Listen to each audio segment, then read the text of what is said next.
the time this boy is playing, his heart is beating. He doesn't hear it beating. He doesn't even think about it.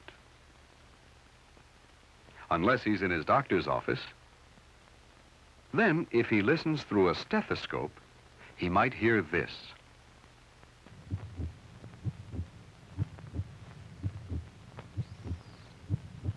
And though most of the time we never notice it, our hearts beat all day long and all night long. And between each beat, the heart rests. Beat, rest, beat, rest.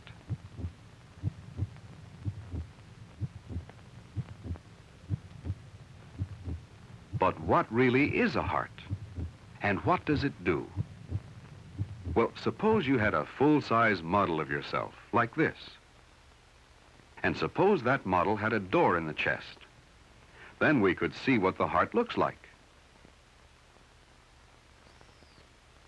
It's located in just about the center of your chest, and it's about the size of your own fist. What's your heart like? Well, it's something like this hollow rubber ball. If we attach a tube to this ball and stop up the other hole, we can get some idea of the sort of work a heart does. Squeezing the hollow ball, then letting it go, draws water up into the tube.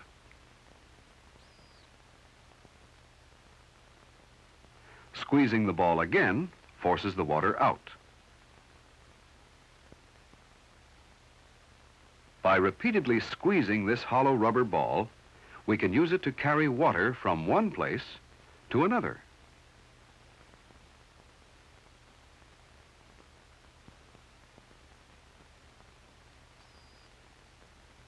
Suppose we add a second piece of tubing to the rubber ball.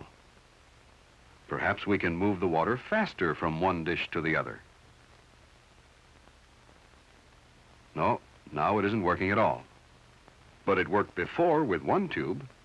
Let's try closing up this second tube, then squeeze the ball again.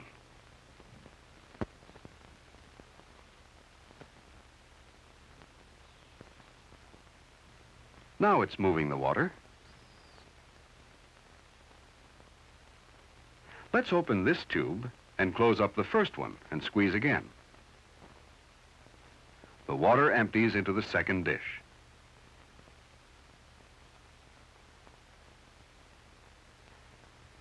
Instead of using our finger each time to open and close the tubes, let's use valves.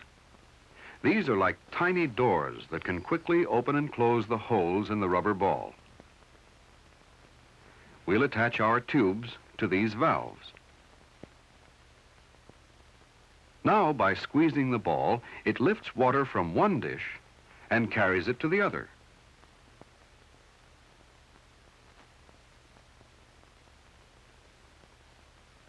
What we've made here is a simple pump. It pumps water from one place to another. But it could pump other things too. It could just as easily pump water with gelatin in it, or anything else.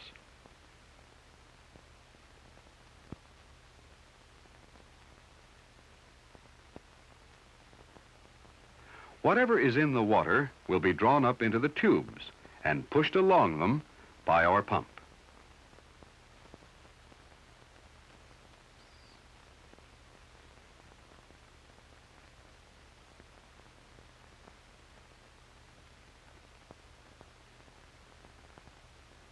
And that's about what your real heart does. Except that each time your real heart squeezes, it pumps blood. It squeezes, then relaxes, squeezes, relaxes.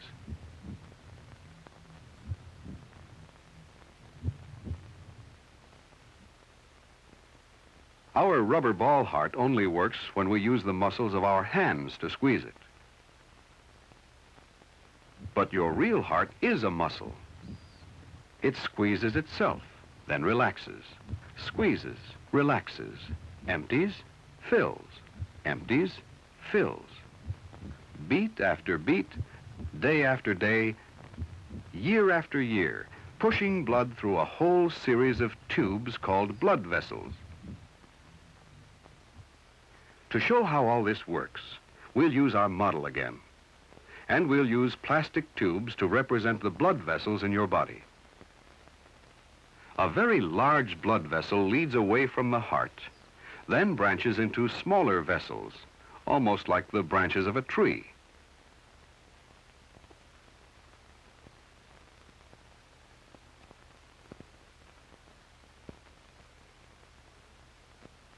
In your real body, many vessels go up to the head.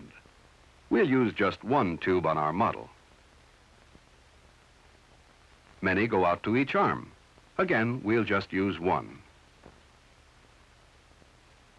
Some reach the center part of the body.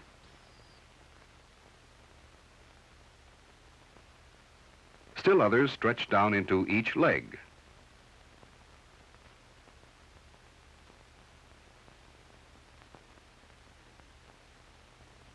These blood vessels reach into every part of your body.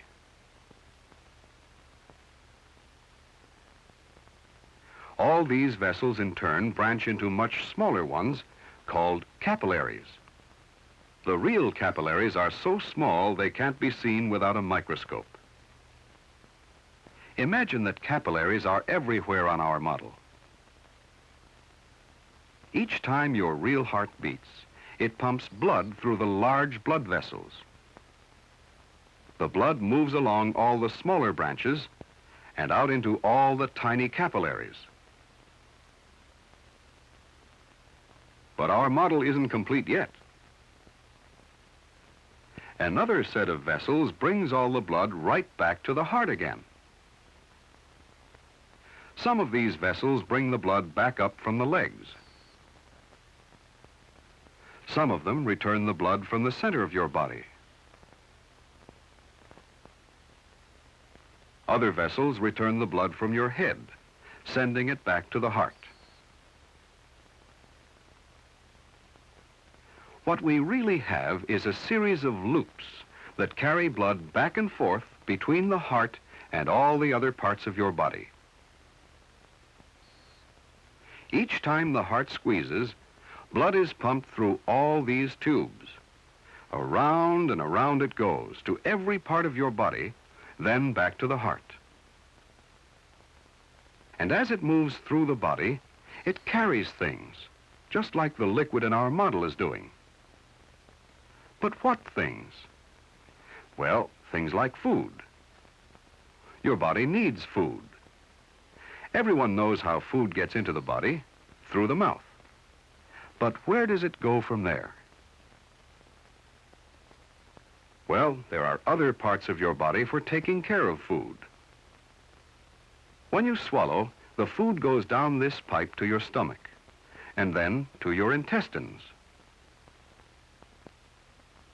There, the food is changed into a kind of liquid and enters the blood. In addition to food, your body needs oxygen from the air, and it takes other parts to bring that into the body.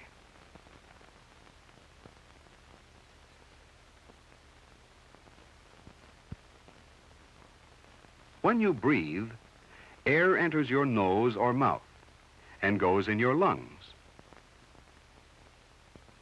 But how oxygen gets from the lungs into the blood is difficult and complicated. In fact, it's so difficult, a second pump is used to help do the job. Actually, your real heart is two pumps that work side by side.